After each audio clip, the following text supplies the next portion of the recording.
Talk Pan, welcome back to a strange new pod. I'm your host Eric, alongside my co-hosts Julie and Brittany and Hawk. Hi guys. Hello. Hi. Hey Eric. Howdy. As always, a quick shout out to Sam Dillard and Samo Studios for our awesome intro and outro music, which really, I feel takes us through a sonic journey through the generations of Trek. It does go through every single series more or less through it. So if you haven't heard the full version, I think it's on his YouTube page, right? It is on YouTube. And if you hang around on our Twitch, usually before the stream starts, you've been playing the whole track during the waiting room bit. So I should put in the outro whole as track well. while you wait for the whole trek. The whole track. How funny is it though that like every single time that we record now, it's like one of us just starts either singing the Enterprise theme or the TNG theme, or we haven't had a DS9 yet. Not yet. We should. We should talk about the documentary one day. So dramatic. Because it's beautiful and sad and I'll watch it and cry. Amazing. Every time. Yes, you will. You will. I cry watching normal DS9, so I will cry. I don't know where it is in Canada, but it is available on Prime Video, you said, in the States? Yep, for free. Yep. Yeah. Damn you, Canada. Canada Prime, why you suck so much? Sounds like a transformer. Oh, you will. Nope, not on there. Could you imagine if the Enterprise would transform? Like, there's been a lot of Transformers crossovers, especially in comic form, but could you imagine if the ships could do that? They would just like... Maybe Is can that he turned into Picard? Yeah. Was there not a Star Trek There Transformers? might have been. I think there might have been. There was a feel Star like- Trek Green Lantern crossover recently. It was like a 2015 event, so that would... That makes sense, right? Yeah, There was a they're in Transformers space, My yeah. Little Pony one, too. That's so. right now. The second issue just came out this week. It was whack. Yeah, I'm not saying that I got it, but I might have gotten it. Anyway, speaking of generations, this week our crew moves from one generation to the next as we take a look at one of the more divisive Star Trek films, Star Trek Generations, the film that bridged the original series films with the Next Generation films. Oh, God. We then open our hailing frequencies as we hear from you, our faithful collective. So make sure you hit that like button and subscribe, and we'll make sure that you ascend to that giant koala in the sky. All hail, giant koala. All hail. What does he know? We only provide quality Star Trek coverage. Why does it burn? What does he know? Why is he smiling? Why does he smile? But before we hit that long road, I know personally I need a coffee to get me from there to here. Jesus Christ. He's worse than me today. Beautifully segued, Eric. Okay. Tired of fresh coffee that loses its kick and tastes the same as every other brand? Unlike coffee that sits on a store shelf weeks after it's roasted, Logical Coffee is made to order and starts with fresh green coffee beans. This Star Trek-themed coffee is roasted to perfection in small batches and sealed away in one-way valve bags as soon as it cools. Your coffee will arrive on your doorstep with the roast date right on the bag, so you know it's the freshest coffee in the Alpha Quadrant. A cup of warp drive? Make it so.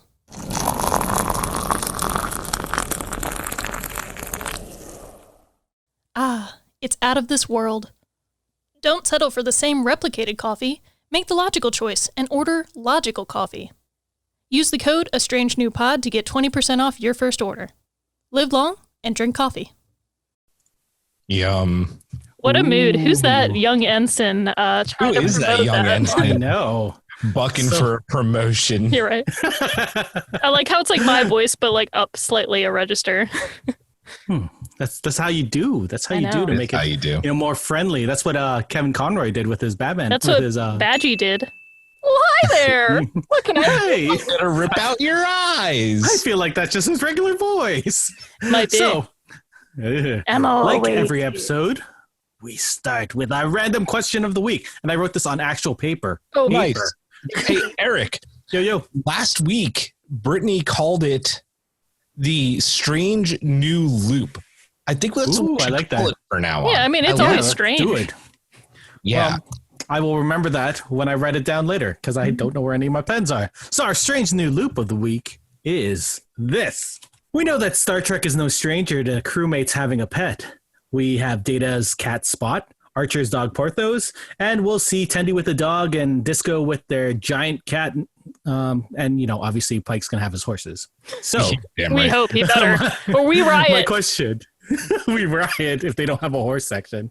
So my question to you is, if you had a chance to bring or create a pet, what would it be and what would you name it? Oh my god. Intrigue. Like, does it have to be a real Remember- pet, or is it like a Star Trek? Well, let's look at Tendy's dog. It's a genetically modified dog, so I guess it could be anything. Okay. Maybe a whale.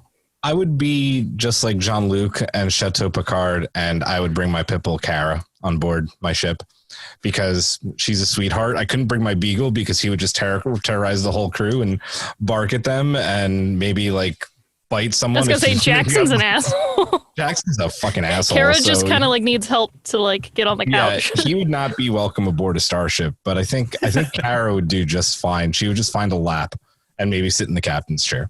Yeah. I gotta think. I want to have like a weird alien, but I feel like I need to stick to like an earthly creature. Just don't, You can make something. Oh. Do it. Oh god, this is just Maybe don't it's let me tribble. oh, it's not gonna Maybe be a it's a triple. My Little Pony. Mm, Dude, Let me Twilight think. Princess. This is a hard question. Because Who's I gonna kind be of a feel, companion? I Right? kind of feel like I'd be attached to my current pets, but we can have anything we want, right? Mm. So maybe Dragon. one of my current pets modified somehow. Ooh. Just like Tendy. Bat eyes. Good That Lord. thing's happening to me where like you know so much about a subject and then somebody asks you about it and then you blank for like 30 minutes. I'm just like creatures, space things, space, and I can't think of anything. You know what's better is that I wrote mine down, but I can't read my writing apparently. Right now. I've written it way too messily. Oh, come on.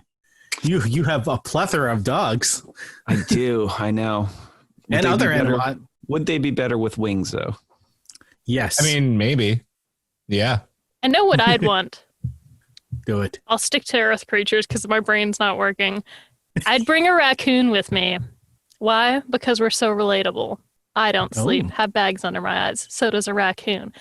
Have I eaten something out of the trash can once? Allegedly, yes. Allegedly. Yeah, it's happened more than once. I eat stuff off the floor all the time. That's why I never get sick. My immune system is so high. Because I'm just like, oh, I dropped it. I'll eat it. Yeah, I don't know. I think it would be cool because they can kind of like, curl up and be like, meh. And it's like just weird enough. It's like a weird cat. Yeah. Could we cross franchise? Like, he's not really a pet, but he'd be a good companion. Can we get like Rocket Raccoon on a starship? Because I feel like he might just steal all the parts and then the warp drive just like wouldn't work one day. And he'd be like, hey, yeah, I stole one of the power converters. Yep, he'd be like that warp core. Look at all these isolated chips. Those fuckers have no idea what I did. Someone's like, where'd all the trilithium go? And he's like, Oh my God. it's worth a lot on the black market. Gotta get that gold press latinum. Yeah, for sure. I guess I'm going to go while Hawk is off for a sec. I think I would go using earth creatures with either a sloth or a koala. They just seem like, a sloth would just be amazing because sloths are amazing. That would They are be great. life. But a koala, obviously, if I had one, it would put me in favor with the great koala of the universe. So, I need that. I need a little bit of luck out there. That especially would if definitely we're work. off in the universe. Also a turtle. What would I name it, though? What would I name my koala? What was the guy's name who ascended? Kowalski. Oh, sorry. Kowalski. No, remember Yes. Kowalski Perfect, from the yeah. last episode? Name drop. Yes. Perfect. You're What welcome. about you, Hawk? I'm probably gonna stick with like my pets and that. So I'll take my dog Rosie, and I'm gonna modify probably wings and maybe aquatic lungs. I like it. Yeah. Ooh. It's hard not to want to pick your own animals when you have animals. Yeah, I feel bad not mentioning my cats now. I feel like they know. You can bring them. Yeah, my cat's and a raccoon. Whatever. Yeah. I'm not going to pick my fish. My fish are a-holes. You can swim with John Luke's. Oh my God. My fish, I have zebra danios right now. They ate all my new fish that I had in there. Oh my God. Awesome. This is Awesome why you can't. fish. This is why fish are terrible pets. You can't get emotionally attached to them, because they are assholes. I hate my fish. I currently hate my fish. So yeah, you learned a little bit something extra about me today. From beta fish to betazoids. Oh my God. Tell us what you would have, fans, listener. Yeah. I don't know if there are fans, but they're listeners. So We hey. definitely have fans and listeners. They Yeah. let us know on the internets in our mailbag. I will continually call them our collective because I think that's I I like do that. like I the like that a collective. lot. yeah. And they're never bored when they listen to our show. Except for that guy who does not like the puns. Well, now I I don't feel know. bad He's because we back. mention that every episode, but he's probably still listening. He's like, I just said it one time. I love you. I love you, man whose name I don't remember, that doesn't like my puns as much. I appreciate As you. much. What are you That's drinking? the Brent? important thing. This is Pepsi. I never drink soda, so I'm getting hyper. Hey, like it. soda I had a long day. America. I used to call it Sody Pop as a child, but we're getting distracted. Man, I could go for some pop right now, but Yeah. it would actually keep me awake through this movie that we're going to talk about. Star Trek Generations, released on November 17th, 1994. Star Trek Generations was directed by David Carson with music by Dennis McCarthy. Dennis McCarthy, for those that don't know, he was the show composer on TNG. So, it had that feel of a TNG episode. This movie is as old as me. It is. I just want to mention that. I was like months old at this point. I remember when this came out. It's crazy. I was sitting in the this- theater watching this when it came out. Oh my god! I saw this in theaters too. It was my first Star Trek movie in theaters. Same. Yeah. I was maybe Which is walking. weird. But my first Really? movie in all of movies was Return of the Jedi in 1983 when I was two. Ooh, So- so Batman. Oh, in 89? Yeah. Yeah. Mine was anyway. Pocahontas. That's a good one because Yeah, very good. the blue horn moon. Yes. So this movie was written by Ronald D. Moore of DS9 fame and BSG fame and Brannon Braga. They wrote it actually during the last season of TNG. So as they were writing it, they were completing their arcs and then trying to move things around so that they could get it into the movie. So I have a fun fact about that real quick, yeah, Eric. go for it. The fun fact was that what's it called? Shit, did I lose my fun fact? I can add a fun fact while you think about it. Add your fun fact first. So as they were writing the script out, they were doing negotiations with Shatner at the same time because they wanted him to come back and be in the movie. But Shatner would only agree to a certain amount of filming days, which directly affected the amount of time he would be in the movie itself. That makes a lot more sense now, Yeah. having known that. Because I was like, wow, he really is just in the beginning and the end. Yep. It's like an I hour remember tops. my fun fact. My fun fact is that the episode Yesterday's Enterprise was originally, at least, I mean, not originally, but the concept for Yesterday's Enterprise was going to be the first TNG movie. And that's what Ron Moore and a lot of the writing team really wanted. But I think it was another one of those situations with Rick Berman where he nixed it. And then Yesterday's Enterprise, I think because they were running out of episodes and writing time, it became an episode of the show instead. And it wasn't going to be the Enterprise C that came back. It was going to be the Enterprise A, and it was going to be Kirk and the crew. But I have get to it. see. Yesterday's Enterprise, not today's Yeah. Enterprise. Yeah. Or Oh, man, tomorrow's. could you imagine? I could imagine this movie being so much better if that had been the episode. Especially since we had seen Bones, we'd seen Spock on TNG. It would have just been cool to have more of them. Yeah, I was kind of on bummed there. that in this movie they didn't have the entire original series cast and the Yeah. entire TNG cast. I feel like we will get into that. that's also why it's like Guinan's in there for like 2 seconds, and I was like, she didn't even get to meet up with Uhura. I just wanted them to meet once. Yeah, for sure. So, Star Trek fans, many Star Trek fans, myself included, have often groaned about this film and how it was supposedly supposed to pass the baton between the original series and TNG. So, my question to you guys before we actually jump into the film is, before you guys rewatched it this week, what were your initial feelings? Your too long didn't read feelings on the film? When I first saw it all the way back in 94 and that, I wasn't that impressed with it, just coming off of TNG, because I love the TNG finale. And coming into this, it felt like it had the potential to be a great movie, but it just felt weak at the end. I know my feelings have changed since my first initial viewing. When I first saw it, I was 13. And I loved it because I love TNG and I love the original series. So it was cool seeing them. Watching it later in my later teens, I was like, not so good. And then I hadn't really seen it since probably it's probably been like 15 years since I last saw it. Yeah. And that was my last impression, was me being like, I didn't really like it. As a kid, I was 8 when this came out, but I was already a hardcore Trekkie. And I had, even as a kid, I had massive issues with the way they handled Kirk. And there were obviously moments of the film that I absolutely loved. I think as a kid, I enjoyed it as a whole. But even then, I knew the way that they did Kirk was wrong. And I think those are the early days of like the good internet. Well, not the good internet, but AOL. And like I was like reading things about this movie, even then, like the outrage of Star Trek fans on the way they handled Kirk. It was bad. Yeah, I remember the outrage from it. Fun fact, this is the first time that I've watched this movie all the way through, because apparently I realized in watching this that I've seen this movie 4 times, but only the last 30 minutes, because every time it's on TV, I always apparently catch the end, and it's like literally when Picard meets up with Kirk at that house, and then they like that the whole time I'm always like, is this like, I always think it's the beginning of the movie or something, and then it ends, and then I'm like, what? So yeah, I finally watched it and I was like, wow, that's the rest of the plot.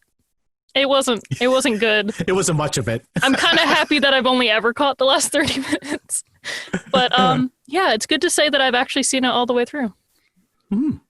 So now that we've rewatched it, we'll break the film down, see if any of our feelings have changed. I know mine have definitely changed since I first saw it, or at least since I last saw it.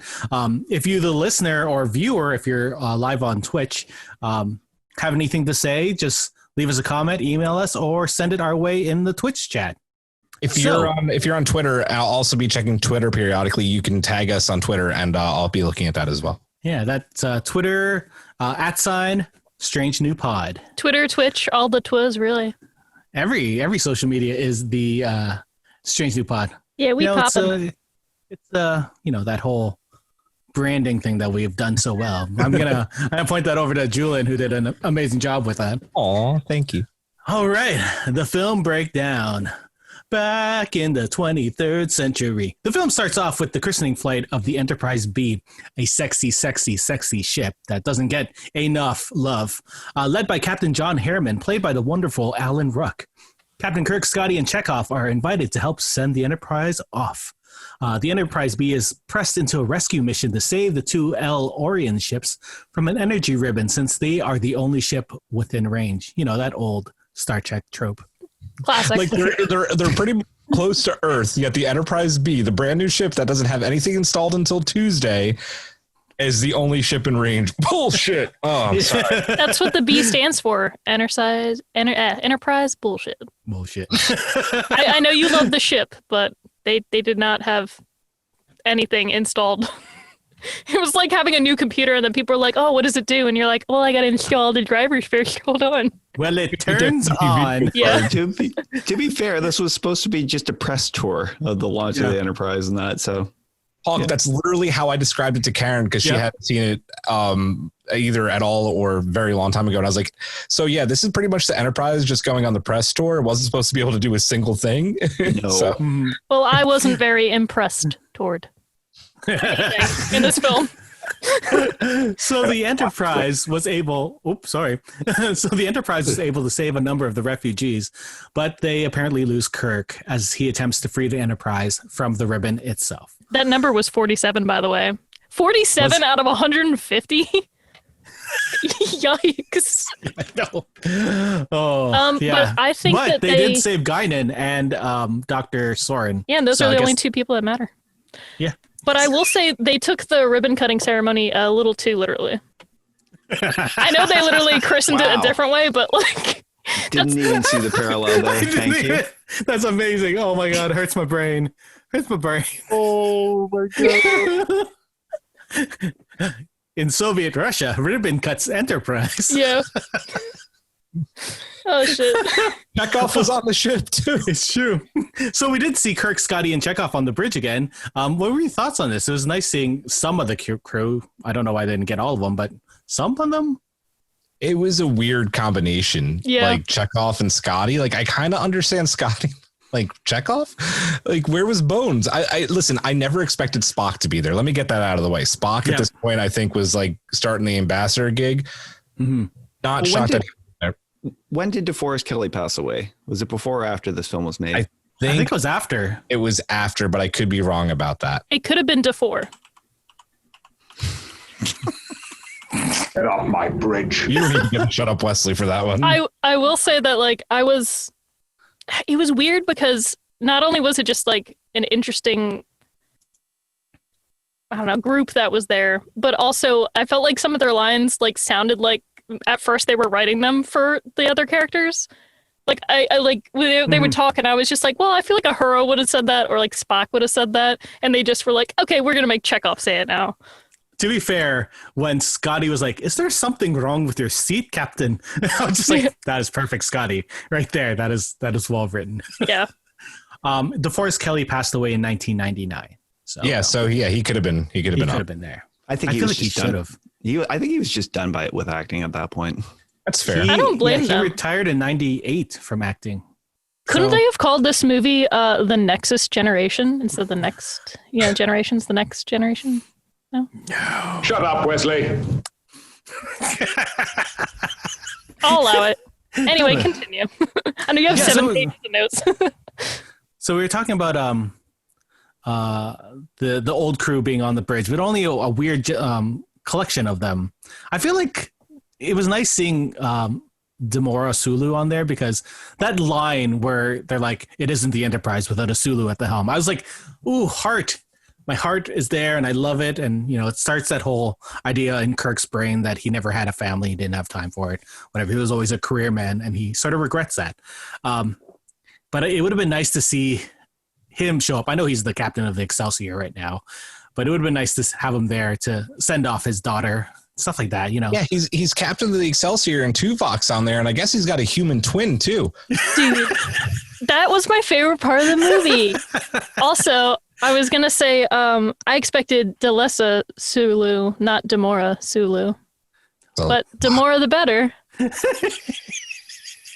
I didn't know her name until you said it, so. It works. I love it. I have nothing to lose with these jokes. Are you guys fans of Terminator 2? Yeah. I love Judgment. John Connor's adoptive mom, the one who ends up dying. Yes. Yeah, she's on the Enterprise bridge as well. She's Oh, the comm yeah. officer. oh, So- she's She also, I think, is. in other episodes of Star Trek as well, Yeah. if I'm not mistaken. She is. It's so random seeing her. I remember looking at her. I was like, "What is her hand gonna turn into a knife?" Because that's gonna be awesome. But Yeah, when I saw Tuvok, but he had like emotions and also his ears were normal, I was like, is this how they got him? I was like, is this how they pulled him in? it's like seeing him in Spaceballs. We ain't found shit. The cameos were amazing. But the original crew in this section, I don't know if I like the mix. Chekhov made sense because Sulu was there, like the younger Sulu, and they're both young. I don't know. It Uhura? seems like Was I ever that young? No, Yeah. you were younger. I like that line. I did like that line too. There were a couple really good lines in this movie. Yeah. Some really good ones. Let's see. So this is the section where Kirk apparently dies. What do you think? Would the old crew have thought this is a fitting end for him?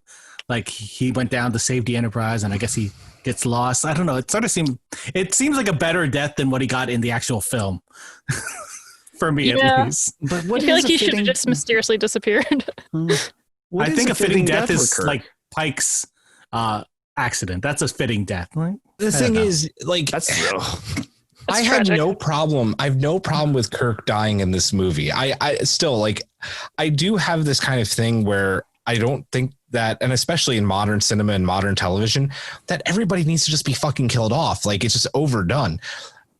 I was fine with it at the time, killing him off. I'm fine with it now, having rewatched it again. And a couple of months ago, I watched it because I was just watching Star Trek.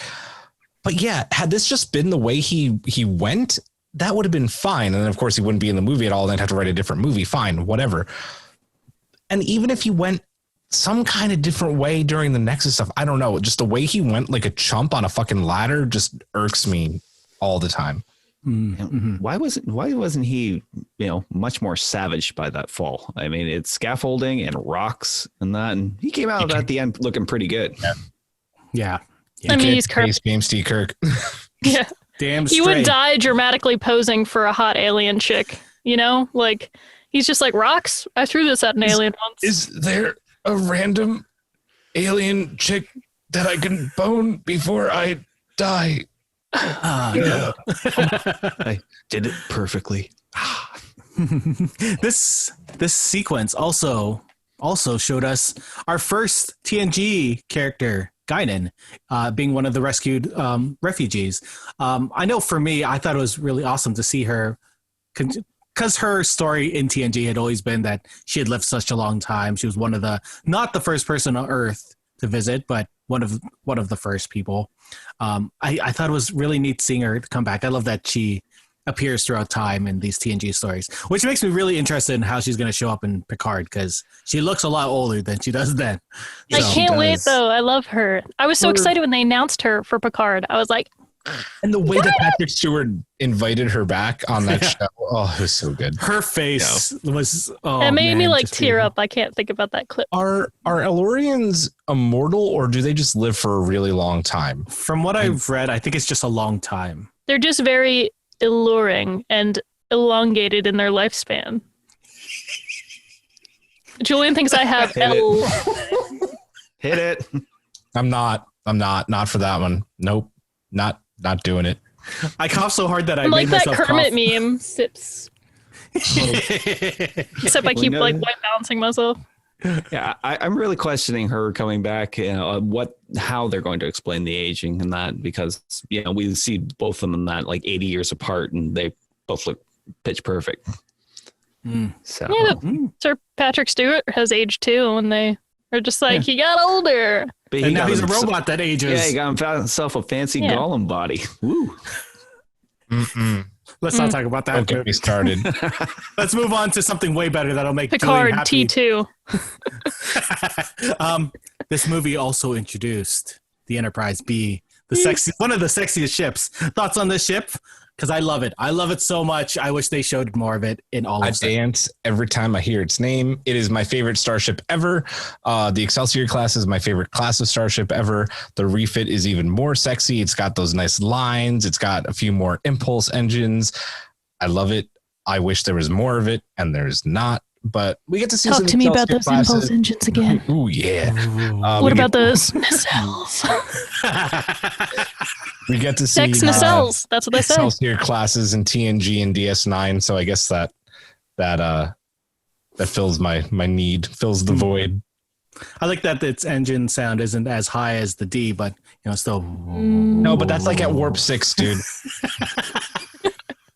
I wonder if it has transwarp capabilities. If it puts its mind to it. Don't talk like that. It's installed on Tuesday. It's okay. So Kirk says to the current captain, risk is part of the game if you want to sit in that chair.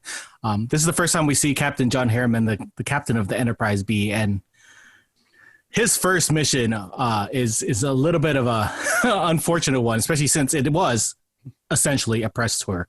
The script for Star Trek Generations describes Harriman as a young, confident, eager person, and this is his first command, and he takes it very seriously. But later, Alan Ruck, who played the captain, actually said that when he was in discussions to play the character, he thought he was actually going to be like a random secondary like alien, like he'd be like a broccoli head person, I think is what he said. But then he talked to Rick Berman about it, who was in charge of Star Trek at the time, and he said, yeah, we figured that Harrison came from a wealthy, politically connected family, and they sort of bought you this job as a stepping stone into a political career. So that's the backstory that most people haven't heard. Yeah. What do you think? There was this inexperienced guy who was given captain of the Enterprise B, like the flagship of Starfleet. It kind of reminded me. Oh, go ahead. I say what's hilarious is that it kind of sounds like what would have happened to his character of Cameron in Ferris Bueller's Day Off, and that. That's what I was saying. It reminds me, him dealing with the Enterprise V is like him kicking the shit out of his dad's car in the end and dealing with the repercussions. Like, he's literally like, I totally got this under control. Sit down, old man. And then he's like, I can't wait to see his face when he hundreds of people just died. Exactly. And then he's like, so many. Yikes. There's a really great moment. This doesn't have to, well, I guess it does have to do with Harriman. You kind of see like the face that he makes, like it's shocked. But what I love about that moment when the first ship explodes and how many, like they say how many people are on that ship, Kirk is just walking by really calm and collected because he's experienced. He's been doing this for 30, 40 years. Mm-hmm. However, more than that, that was just how long he was in command of the Enterprise. Death is part of the job. And losing people is part of the job, and how collected he is compared to how nervous Harriman was such a great moment.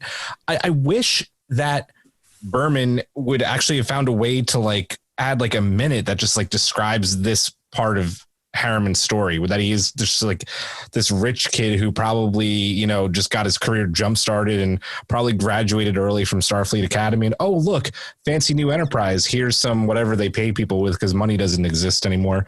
Give our son command of the Enterprise and we'll do this for you later down the line. Starfleet was corrupt back then. Don't get me started. I think it was kind of explored a little bit in the way it was filmed, and that it's those moments between him and Kirk while the press is following them around the bridge. Harriman's very comfortable in front of the cameras. And very cocky. Yeah, and Kirk is just like, make it so. Kirk's like, what is a camera? Take a sip. I would have loved to find out what happened to Harriman after this. Like, this has got to be such a traumatic experience for him as a captain, especially basically killing Starfleet's hero, like the hero. Apparently it's on Memory Alpha, not even on Memory Beta. So I guess there were books or like they fleshed out his character in scripts or whatever. But apparently the Enterprise B ended up having like a great run, and he ended up being a very good captain.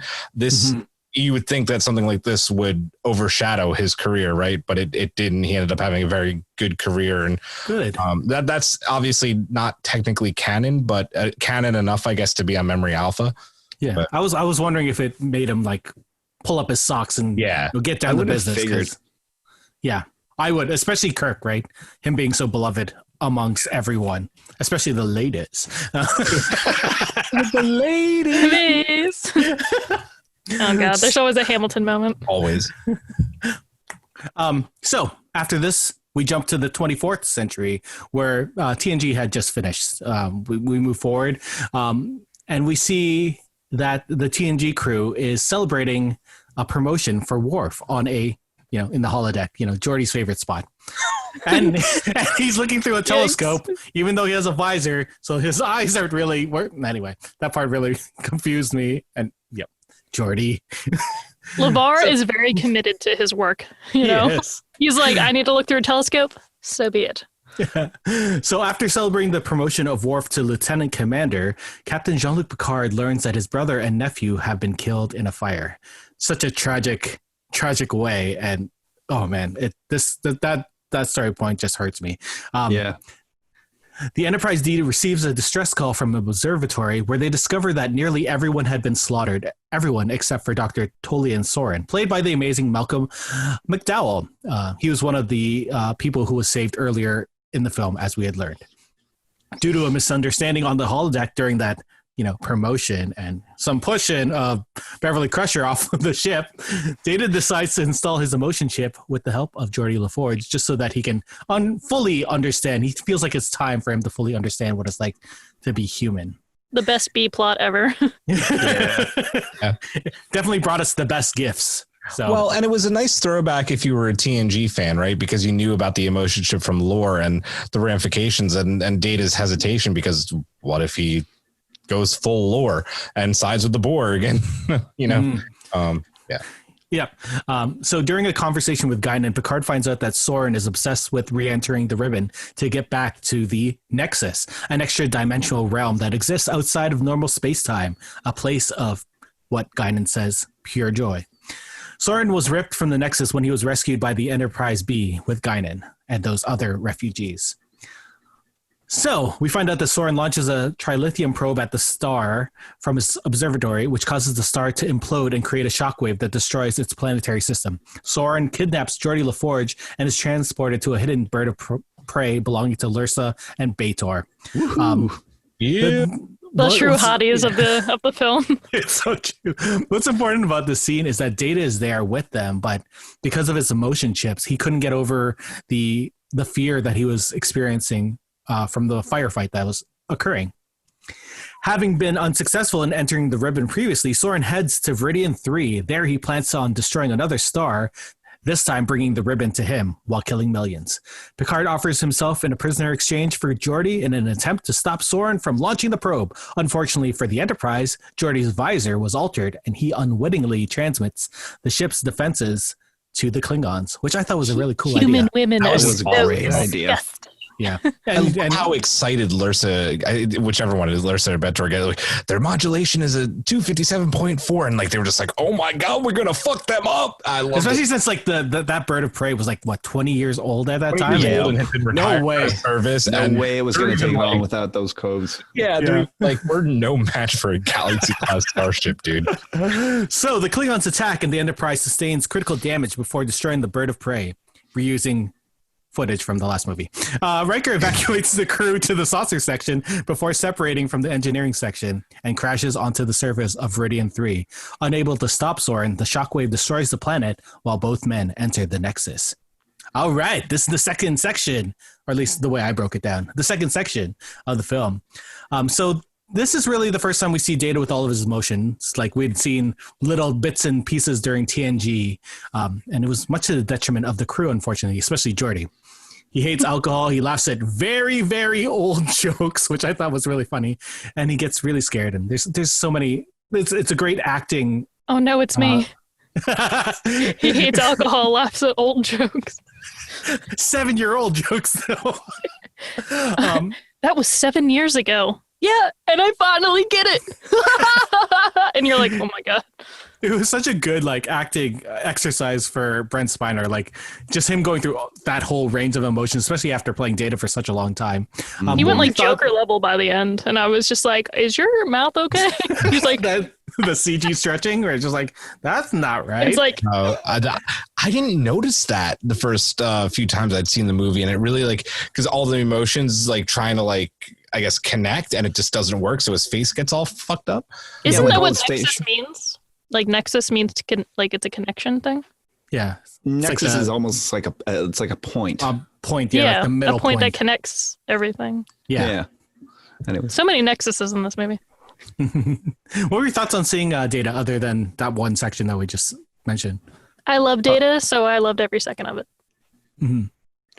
and the important thing was he was a great parallel between him and Picard in this movie, like plot wise, and that both of them wound up being emotionally compromised in that, and yet it was Picard who had to lead him through, and say, get a hold of yourself. Like these are things that we have to deal with every single day. That dressing down scene, wow. Yeah. Mm-hmm. Yeah, when he wanted to be deactivated because he just couldn't handle it.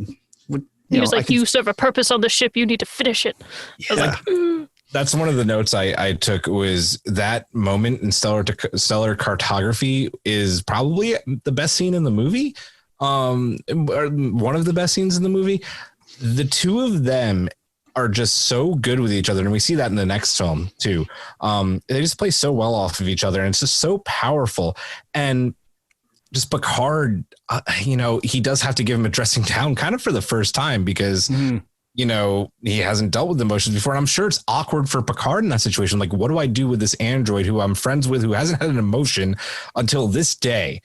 And you could see the stress in the room and feel the tension. And I just thought it was so spectacular. I love these two, and we get that. It's one of the few good moments of the Picard finale as well, as these two are just so good with each other. As far as any of it bothering me or annoyed me, it didn't. My problem with this, I guess, is the A, B, or C plot of the film. This could have been a TNG episode in season 7. Like, did it need to be in this movie? Maybe not. You mean you didn't want the little song where he's like, little life? No, that's one of my favorite things in the movie. Little Like, life hey, form. boom. Where are you? I Ding. wish I could do that thing with his hands. I can't do it. Yeah, I can't do it well. Like, I can't remember how to do. Well, you guys. Anyway, I remember the internet, like the pre-internet, not pre-internet, like very early internet, being AOL. they were very upset about Data, like at least how emotionally driven he was in this film. Like people were like, "Oh my god, he's so annoying." That I think people were really upset about the Far Cry joke, which I thought was fine. But yeah, The Farpoint joke. Farpoint, yeah, not Far Cry. Far Cry's He was like, game. Far Cry's a game. Yeah, Farpoint because it was 7 years ago. Yeah, The pilot. the pilot. Yeah. Oh man. Dun, dun, dun.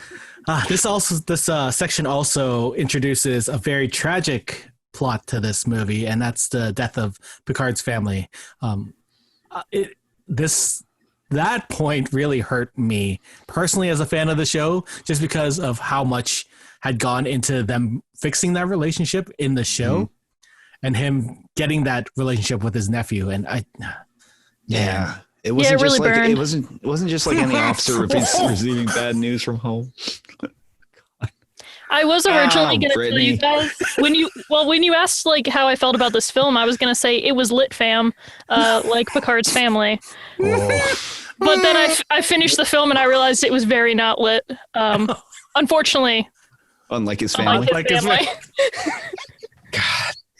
I feel so bad. I've had family members that had house fires, so like they survived those. So that's the only reason I'm able to say that. Well, at least you can laugh about it now. I'm gonna have to donate money. thoughts and prayers. I feel bad already. I think it's also an interesting parallel to I think the name of the episode is Family. It's right after Best of Both Worlds 1 and 2, and how Robert kept Chateau Picard the same as it's been for centuries. No technology, no nothing. It is a house. It is just a house like we have today. No computers, no Star Trek technology. So the To be fair, it's a big house. It's big. It's a chateau. But I mean, in the sense that it doesn't have shields like Riker's, pizza kitchen. So the fact that it catches fire in a very, in conventional terms, and if something like that happened to someone else's house on Earth that embraces Starfleet technology, they probably have fire suppression systems now and computers that could stop it. But no, they didn't embrace technology, and Robert, even though he kind of mended that relationship, was still very stubborn. So it's interesting because he's almost a victim of his own Hubris. Yeah, sheer fucking hubris. He thought everything was going grape. Everything was going fine. 30-second time out for Brittany. I need one. Wow. I literally muted her. She's muted right now.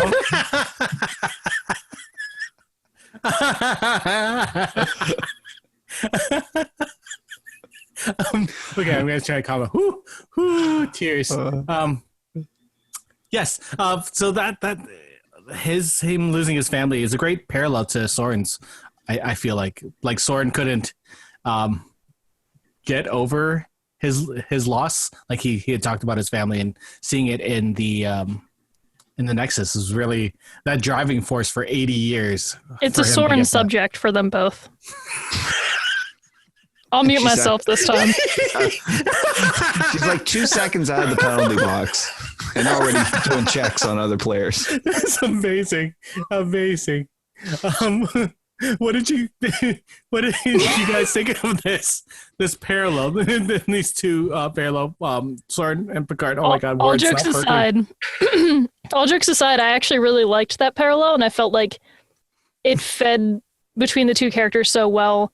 And also, you have these two characters, like the antagonist and the protagonist, that are both like older actors at the time. They're not like super old, but even just to see them carrying a film and like their fight scenes and stuff, you're just like, they're allowed to be like this, because it's nice to see like older actors actually do this, and you believe that they both lived these lives and have suffered this loss now. But dude, when Soren early on is just like, makes that comment about time, and he's just like, like the flames are building or whatever. He says like that fire thing. Yeah. Time And is the Picard is fire like- in which we burn. Yeah, exactly. And then Picard's just like, what did you say? I was like, he's going to kill him. It was great manipulation, right? Because it did get him, it hit him to the point where he did fulfill his request and let him transport over to the observatory. Like he broke him for a second. Yep. Yes. No jokes, just tears. Yeah. We also, this movie also introduced two of the best Klingons that we met in TNG, and those Lursa and B'Etar. They've been a staple throughout the series for such a long time. Was this a fitting use of them? Was it a fitting end to them? Their bird of prey didn't even get their own explosion because they reused footage from Star Trek 6. I thought that was a little bit of kicking the nads. No. I feel like they didn't even need to be in the plot. They could have just been random Klingons. Yeah, or I don't know. Think so. Even Patrick Stewart thinks so. When Worf is like, a Klingon bird of prey is uncloaking off our port bow, and Picard just looks at the view screen and is like, what? He says, what? And I'm like, that's what we're all thinking. Klingons in this movie when we already have like this plot, and this plot? We have Worf. We don't need to deal with Klingons anymore. It was like, I feel like there was like 5 plots in this movie, and none of them were strong enough to actually connect, which is ironic because it's about the Nexus. So, like, of all the talk about a connecting point, this film had none other than his family dying. Mm-hmm. But even sorry, go for it, Hawk. I really enjoyed having them back, even if it was for one last go around in that, because, maybe they could have showed up on DS9 later in that, or maybe even Voyager in that. But didn't they show up on DS9 before? I think that they did. Maybe for like a hot second. I'm gonna look it up. They made a B'Etar of the whole universe. I'm pretty sure their bird of prey met up with like a runabout at some point. Probably. I feel like that. I've been rewatching DS9, and Enterprise at the same time, which is very confusing. Prologue, season 1, episode 3. Okay. That would be why, because I really just early on. There you go. Even still. I agree with you though, man. Yeah, sorry. Continue your thought. That was a fantastic space battle sequence. Like probably one of the best that we've seen in a movie. And just seeing those holes get blown right through the ship, and those photon torpedoes just ripping the hull apart, just going straight through the shields. You're just like, wow, yeah. No wonder they were so excited when they got those codes, right? Right. It's not no more like shields at 50%. It's like, oh. Our shields are fucked, sir. And that was definitely the point in the movie where Riker got to shine. Yeah. One of the very little moments the other cast members got to shine. Yeah. But Hawk, I agree with you that it was cool to see them, right? Like it was cool to have them, but their plot line was so much deeper than them just having to be like a D plot in a movie with so many other things. Like, this is a family that has tried to overthrow and stage a coup for the Empire. They are important characters. And like a lot of people in this movie, they go out like chumps. Yeah. That whole trilithium weaponry plot, the storyline, it was just like, it was a throwaway line. You're just like, what do they want again? They want something? Yeah, whatever. They wanted a powerful weapon. Dilithium, trilithium, quadrilithium. We're getting there. Again, it was Soran manipulating people in this universe and that to get what he wanted, and he used their ambitions against them. And that they'd always been trying to get the House of Duras back into good graces, and that I could see it.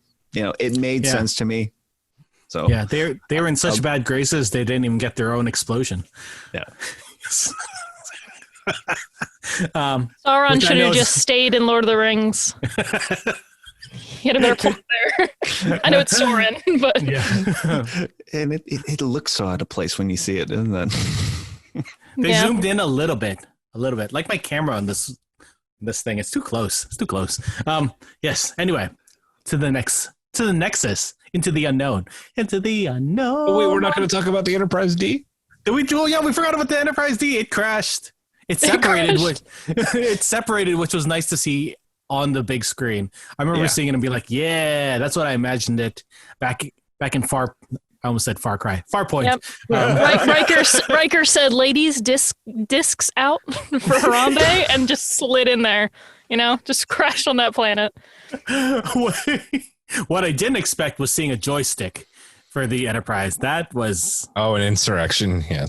different. Oh man, It's a nice Lower Decks reference there. That joystick. So Enterprise D on the big screen.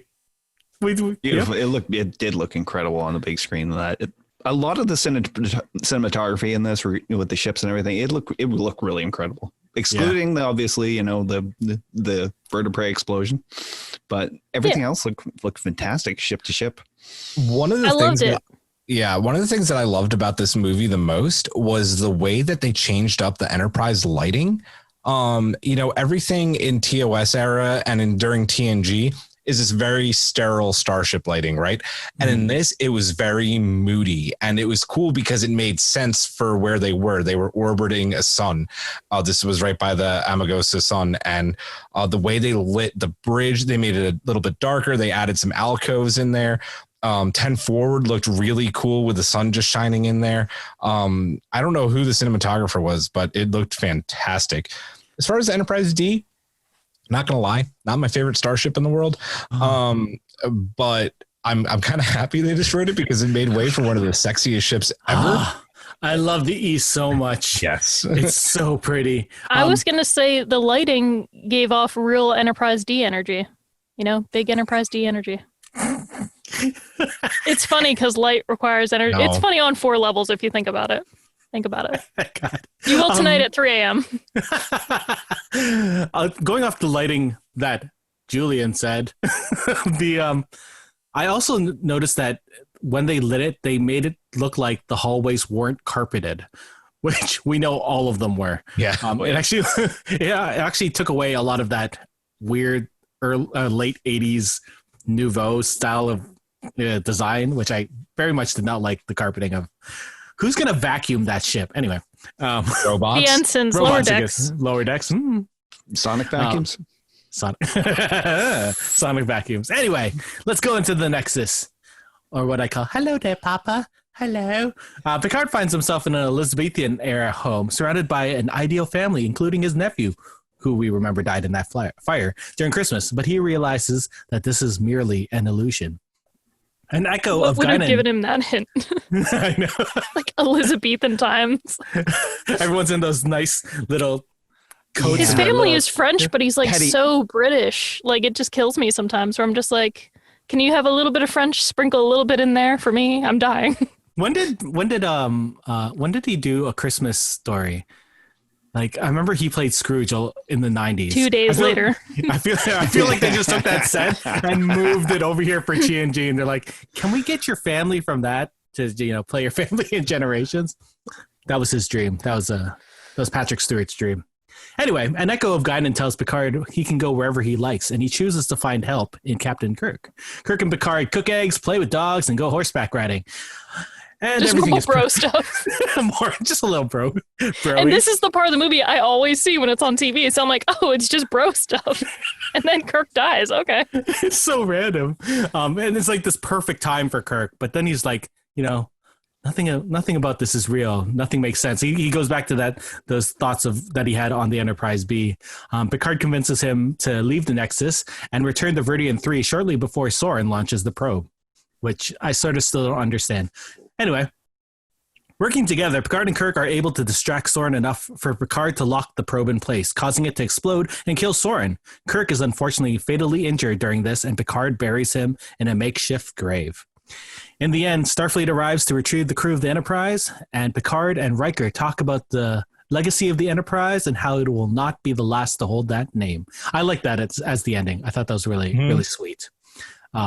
So, as long as there are letters in the alphabet, there will always be another Enterprise. Yeah. And then we'll extend to alien alphabet letters. There are plenty of letters left in the alphabet. Who said that? I remember that in one of the films, right? That was Picard in this film. Oh, no, that was Picard in First Contact. No, sorry, Beverly in First Contact. My bad.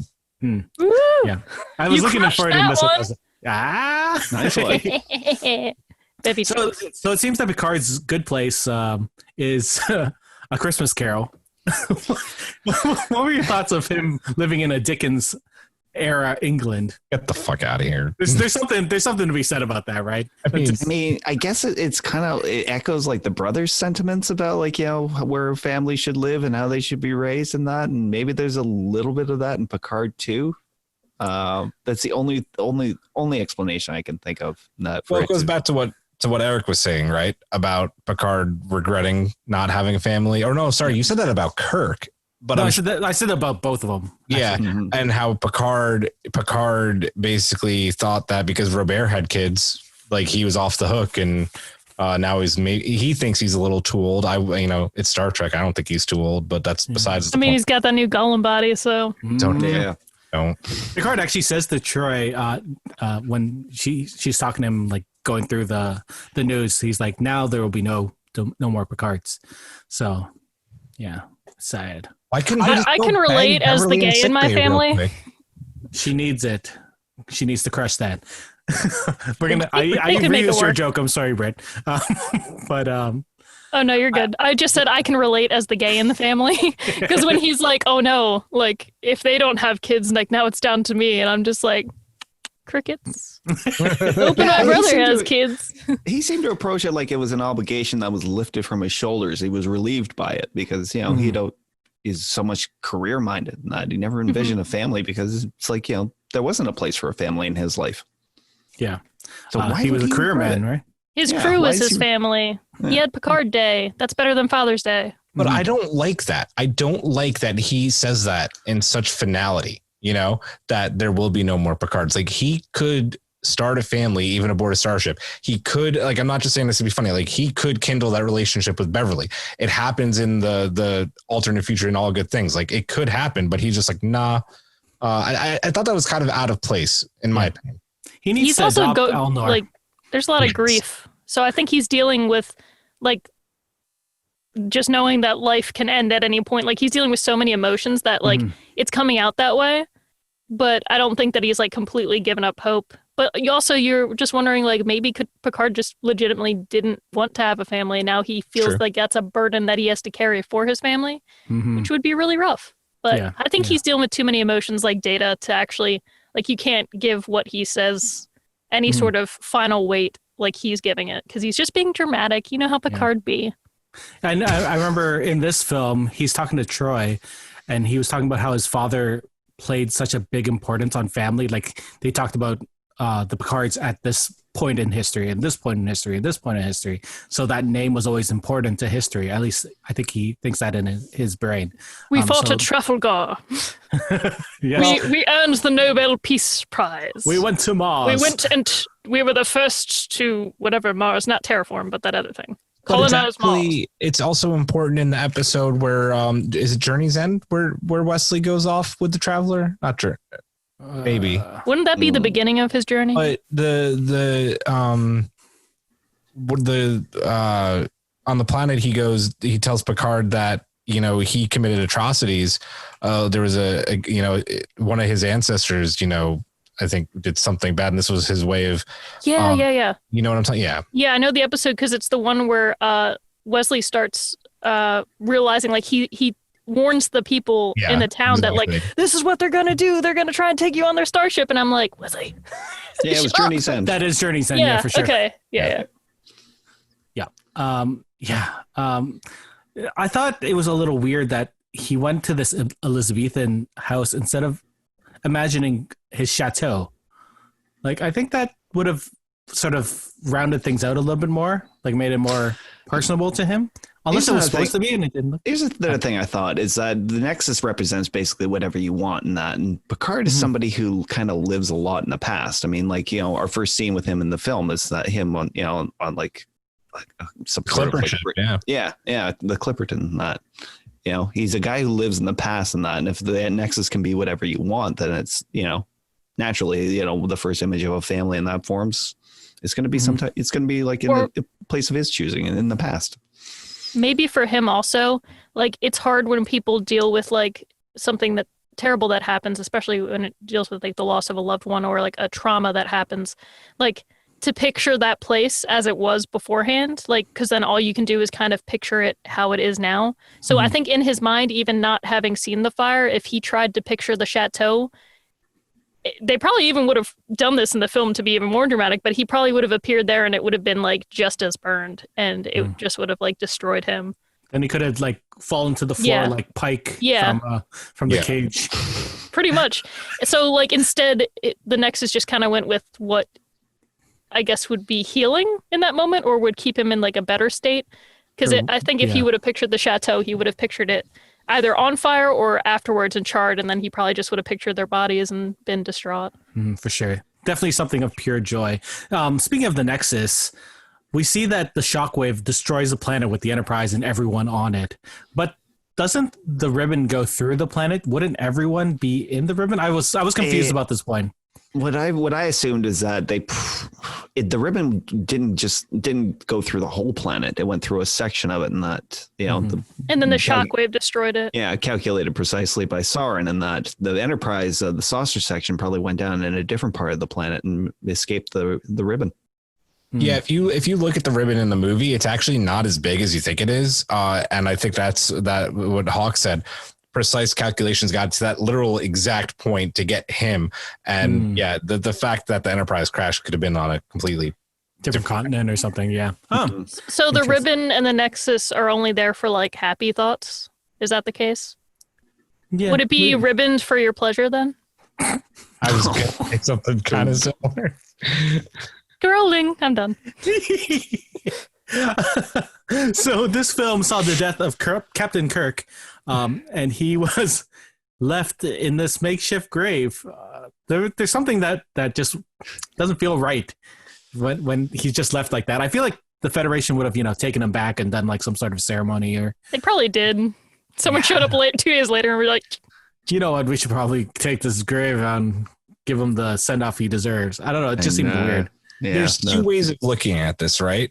There's the one way that Picard never tells anybody that Kirk helped him, keeps it out of his log, keeps it away from everyone. To everybody else, Kirk died, was it 80 years? Yeah, 80 years. 80 years previous, yeah. Died 80 years ago in the Enterprise B incident. So nothing there. The other part is that this is still fucking stupid. Yes, he did bury him in a shallow grave, told everybody about it, and that's just where Captain Kirk is buried. And what the hell? This is Starfleet's most decorated fucking captain. What are you doing? Shit. Yeah. So yeah. Yeah. We'll just leave that one as like a thread, just like an open thread. Like we don't ever have to tie that one off. We will continue this thread in a couple of minutes. So this film was meant to be the passing of the torch from the TOS crew over to TNG. Did it feel like, but there wasn't really that much interaction between Kirk and the Next Generation, or any of the other TOS casts with the Next Generation. Did you think that this was a good way to bridge the gap between the two casts? I'd like to say if a torch was tossed, it missed the crew completely and went straight to Chateau Picard and started the fire.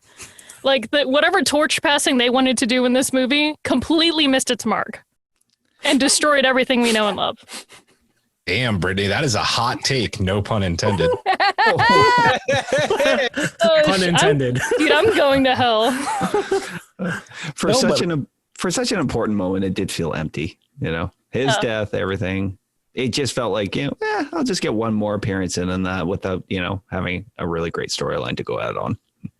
It just felt like a weird crossover that you didn't really ask for, but you're like, I guess I'll take it because it has to fit in canon. But in no way, shape, or form, if you ask me like to pull from shows or movies that I know where there is that like sort of carry or pass off the torch moment, I would never even list this as one of them. I'd be like, I don't know why they did this movie. That's not the point that they made.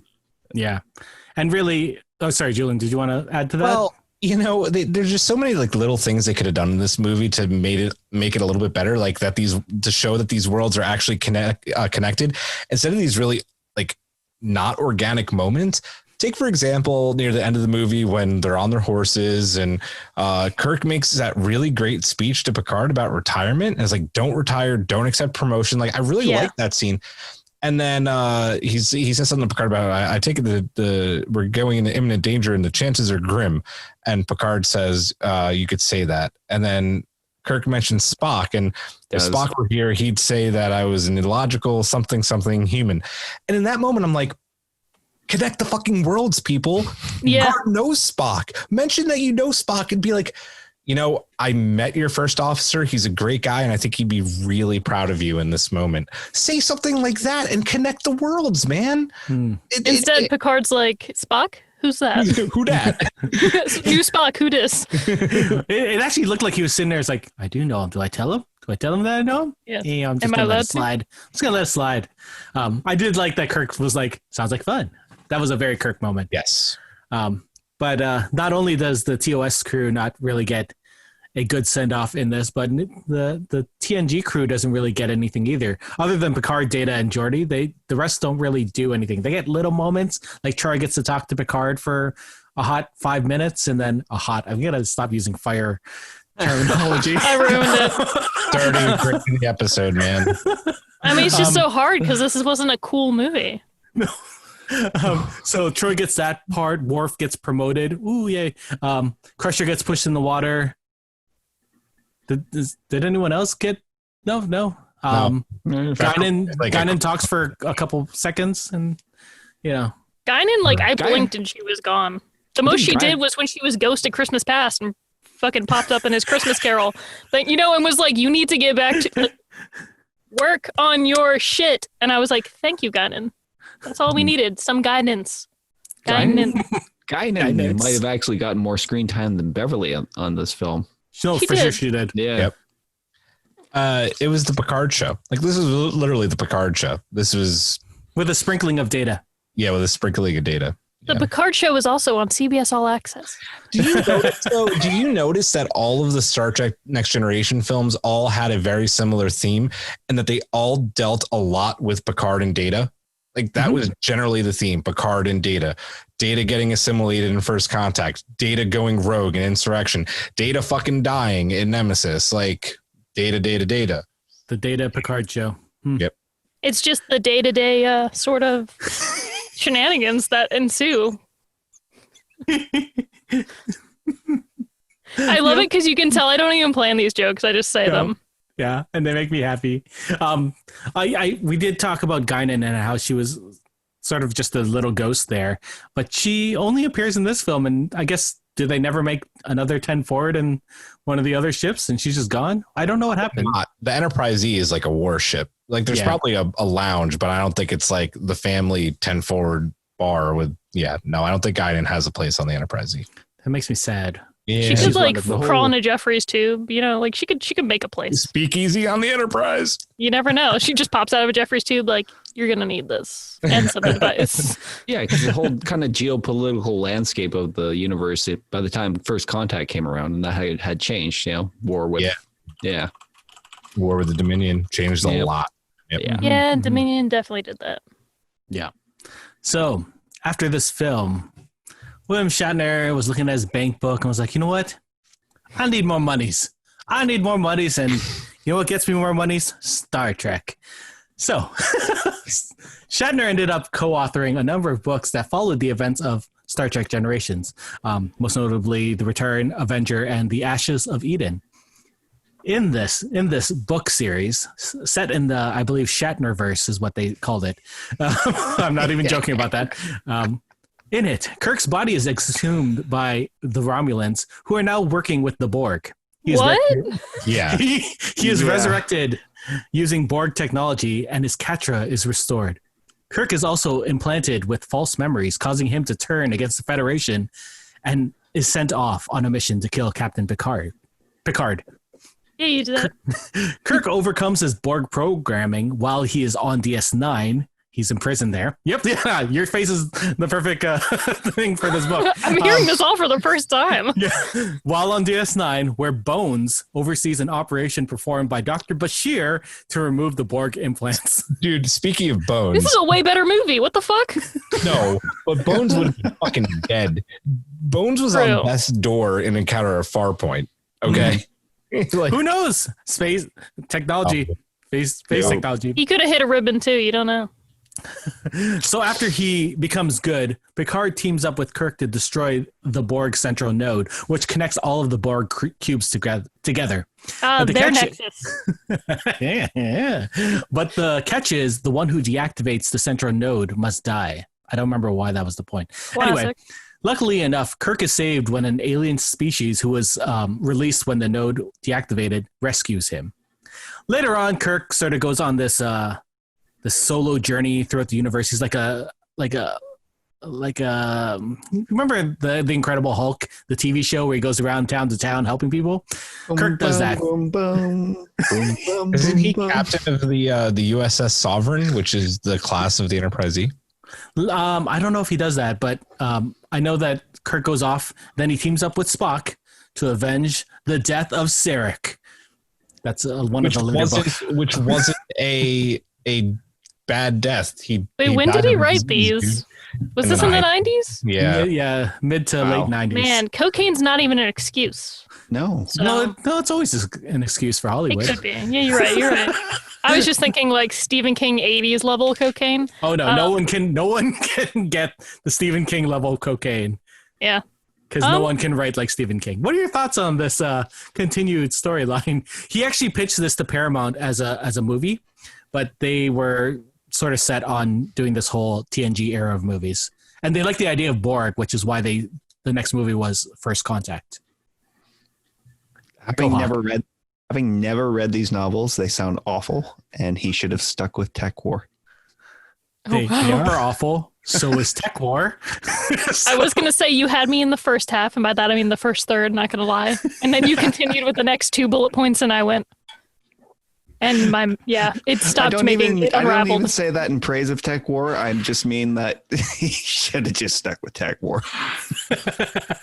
Yeah.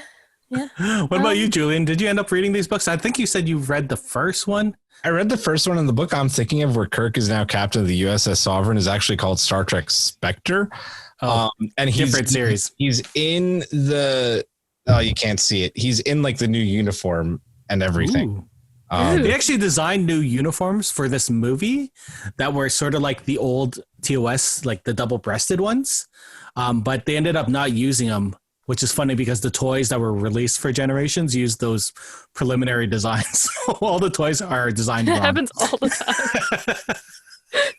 I love it. I would have loved that. I would have loved to see it, the double-breasted plate, because it sort of, double-breasted outfit, because it sort of reminds me of the Enterprise outfit where the pips are on the front instead of on the collar. I like that look because I like Enterprise. Pips out for Harambe. I like my Star Trek on TV. I have the Picard book that's a prequel to the series, and it's pretty good. But unlike Star Wars, I've never been a fan of Star Trek books. I like the media. Star Wars books are so good, though. Yeah, and so bad. But I was gonna say like the Star Wars books. Like, I feel like half of those, I was like, could you make that into a film? And then we love it. Meanwhile, Star Trek, I guess, is the opposite. Where it's please stop read writing. A Certain Point of View, that book. It was released just a little bit after the first Force Awakens. It's actually really cool. Yeah. It's all short stories from like. Nice. I've heard about that. It's really good. You should check it out. I'm not going to ruin it, but I read Star Trek books in the 90s and 2000s up until 2008. Mm-hmm. Some Star Trek books are good. Some Star Wars books are good. I think it depends on the writer. Anyway, let's. Speaking of writing, let's jump into the mailbag. Hailing frequencies are open. Remember, you too can join us by emailing us at astrangenewpod@gmail.com or by contacting us on social media at @strangenewpod. So, Brittany, would you like to read the first one from Reddit? Of course. Is it our first contact? Sorry, I was just being cheesy. So, from Blairy C1 or Blair YC1. Sure. I thought the movie was okay. Really enjoyed the start with Enterprise B. It felt very much like a TNG episode after that. I agree. I was really disappointed at the fate of the D. It only... Damn it, Brittany. It's just the next sentence after that. I'm so sorry, Blairy YC. I'm an actor. I'm composing myself. Hold on. I was really disappointed at the fate of the D. It only got 2 shots off. No one. I'm gonna lose my Oscar. And no one thought to modulate the shields, which is common practice against the Borg and other attacks. That is true. It's so true. I'm on season 4 of Voyager, and you gotta learn with the Borg. The next line does not make it better. I know. You guys gave me the worst. I made so many D jokes. Anyway, I agree with you so much, Reddit user. When they were penetrated. I want to say it like Jean-Luc Picard. Penetrated. Get off my bridge, you're penetrated. Oh, God. I guess there were other continuity issues too. But it was okay overall. I do remember leaving the cinema having seen it and thinking that's the end of an era with Kirk finally gone. I actually felt the same way when I saw it. I was like, oh, it's going to be sad not seeing Kirk anymore. But, you know, I grew up on TNG. I think that was mainly my show. So I was glad to see the TNG cast up on the big screen. Yeah, I kind of felt the same way when I came out. It's like, okay, that part's over. We can get on to more. That's how I felt at the end of Endgame. Oh. I was like, okay, we can move on. I'm probably one of the few people who isn't as disappointed about the fate of the Enterprise D. It's just like they blow up an Enterprise like in every movie now. They do. It's no big deal. The JJ verse, they're like, let's no big D. Sorry. No big deal. Hawk, do you want to read the next one? Yeah, sure. From Critical Creativity. I have to admit that as a teenager, I loved it. I still think the crash scene is fantastic. Data and Picard both get great arcs, with Spiner giving a particularly good performance. Shatner and Stewart finally work together. We get some backstory for the Enterprise B, including young Tuvok and Sulu's daughter. I don't think that was Tuvok. It's not actually Tuvok, but it's the dude that plays Tuvok. Yeah, it was. Kirk and the Duras sisters die. There's a lot there. It definitely has its problems. Soran and the main plot were an attempt to get away from the same old villains that didn't quite live up. McDowell did a great job, but I don't think his character was given a lot of depth. No, it really wasn't. He was given a lot of death, though. Oh, yeah. He died. There are some plot inconsistencies which can be immersion breaking when you know about them. There are also some small things like the reused footage of the exploding bird of prey, which keen fans would notice. I think everybody noticed. It's so obvious. Yeah. All that said, I still enjoy watching it on the odd occasion. I'll absolutely admit that First Contact is the best TNG movie on paper, but Generations is a personal favorite. I've watched Generations on TV every time. It's definitely one of those ones I'll watch if it's on TV, but I don't think I'll just pop it into my Blu-ray player. That's not a lie. I have a media server. I don't think I pop it on that often. But First Contact, yeah, I watch that every so often. Can we talk about how dumb Soran's gun was? Like, so stupid. Why did it have to go sideways to shoot? That wastes There's no point, time, dude. Come on, man. And also, he shot around, like, come on. Picard's literally stuck between a freaking rock under the shield. Like, it's collapsed on him. And you're like, hold on. And then he's like, I'll shoot 8 meters down. Like, what? That's what and happens. then, the smoke's in the way. Bah, bah, bah, bah, bah, like, old people fighting, they just don't have the eyesight anymore. Old people. That's what the fucking scope is for. Was that a scope? I don't know. I don't even know. It also cocks it back like it's got a chamber. Like it's a laser gun, man. It looked like he was aiming through that thing. So great actor, though. Great actor. Very. He really sold whatever the hell he was doing with that gun. For sure. What about you, Julian? Next one.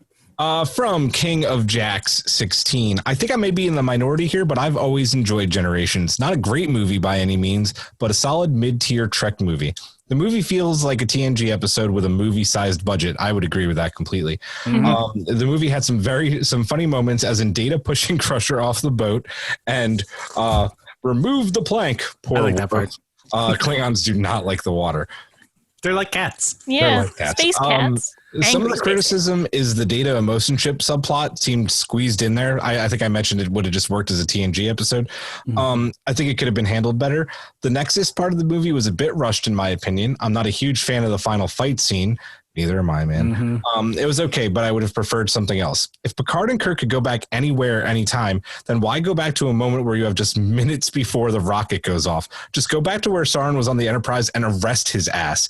Anyways, I would give this movie a 5 out of 10. Hope this helps. It does. Yeah, a couple things on this. The Data emotion ship. I think the last scene where he finds Spot is probably such a good payoff for his emotional arc in this film.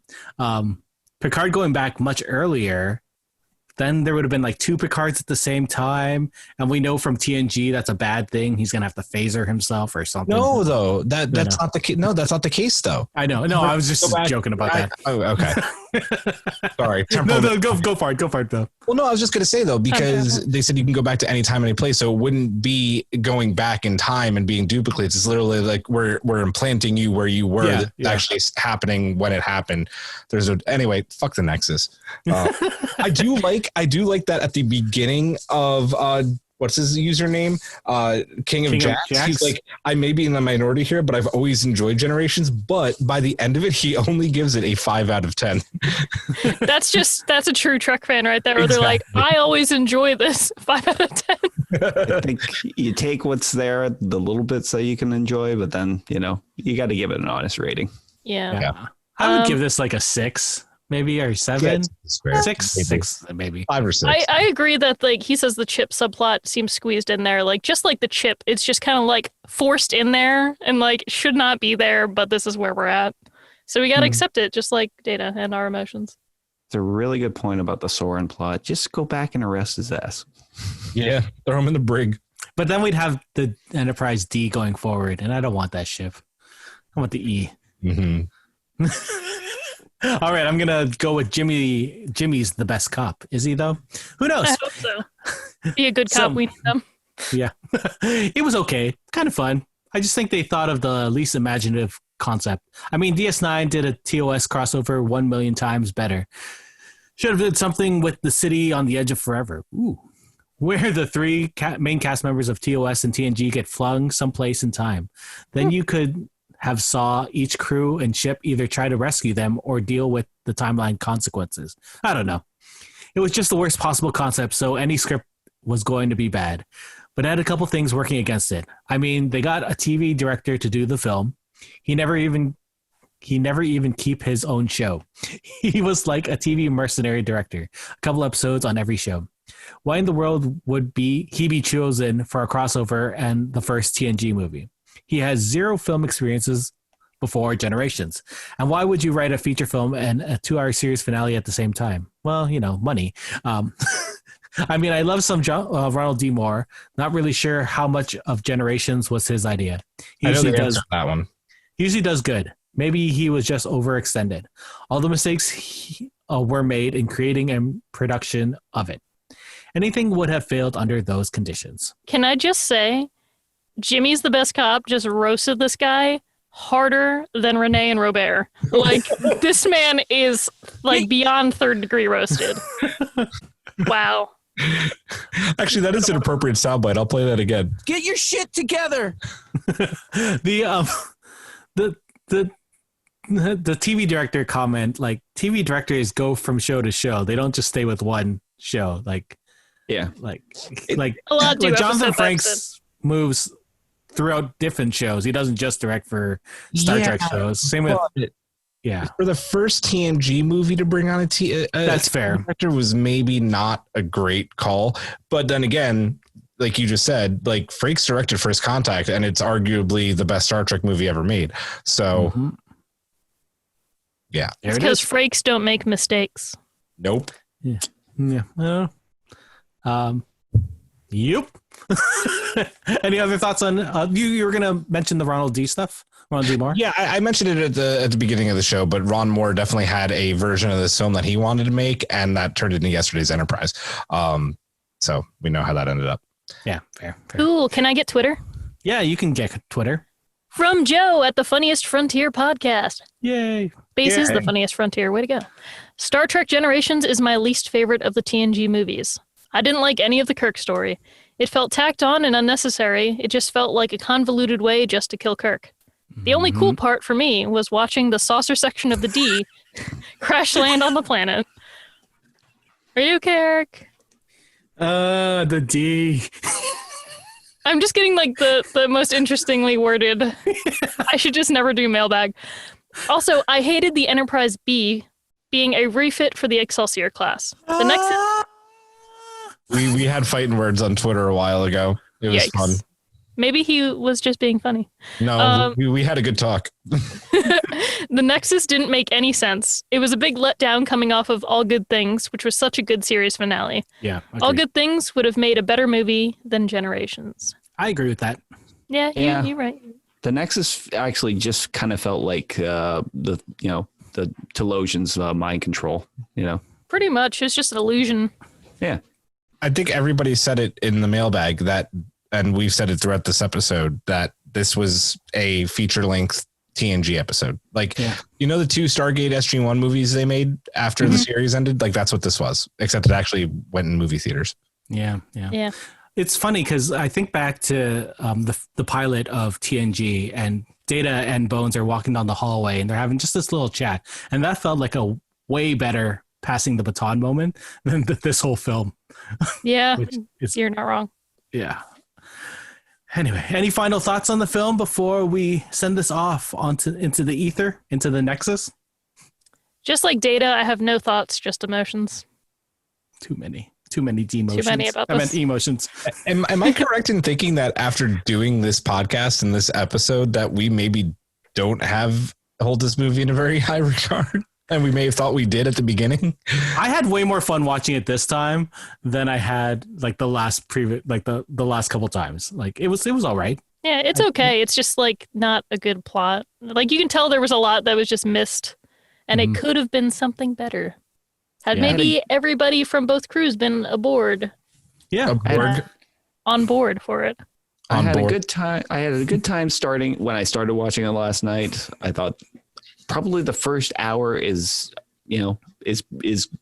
good to great, and then but it's the ending that just crushes the whole thing under its own weight. Yeah. The ending that I've seen 5 times now. Yes, every time. The rest of the film only once. It's Star Trek again. Yeah. What about you, Julian? Final thoughts? He's broken. I think I've said everything I got. I feel like if I keep going, I'm just going to shit on this movie, which I don't want to do because there are definitely parts of it I enjoy.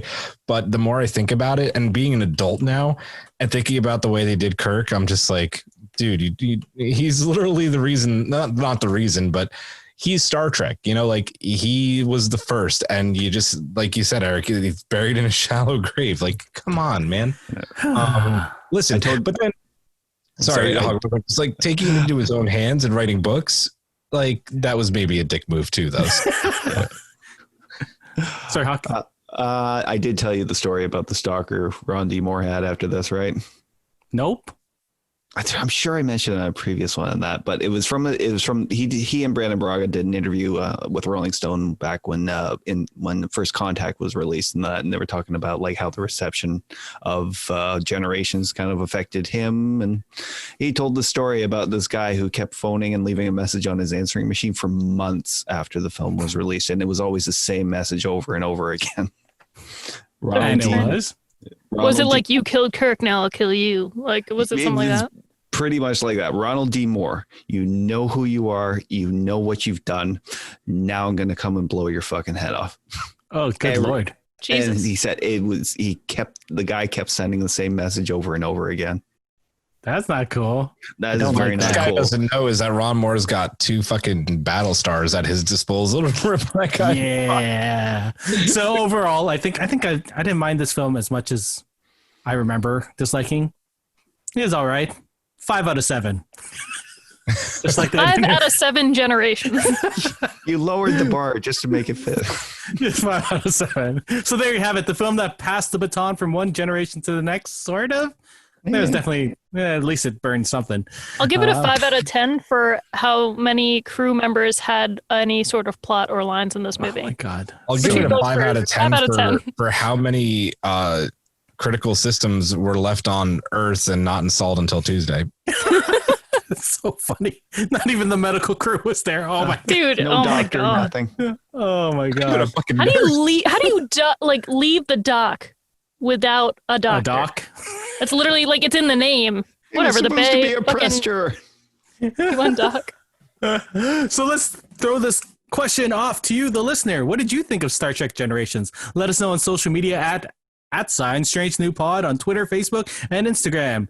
And you can slide into our mailbag. I wish I didn't write that. At astrangenewpod@gmail.com. Gross. Thank you. You could crash into our mailbag like the Enterprise D. Yeah, use that D energy. Sorry. We lost 5 listeners. Do we know what our next episode's about, Julian? Well, I think we've been kind of flirting with the idea, and I've had polls on Twitter going about who people's favorite number 1 is. And it's your initial idea, so I think we're going to finally do it. Yeah. We're going to do the First Officer episode. Oh, I can't wait. What do you think?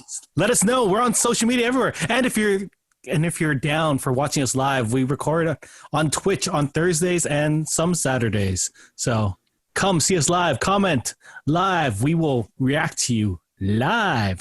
Thank you, Julian, Hawk, and Brittany for coming on and talking about some awesome Star Trek. And thank you, listeners, for coming. Live long and prosper. Mushroom.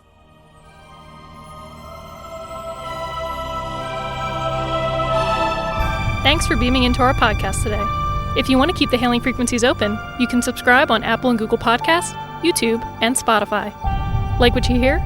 Put in a good word with Starfleet and leave us a 5-star review.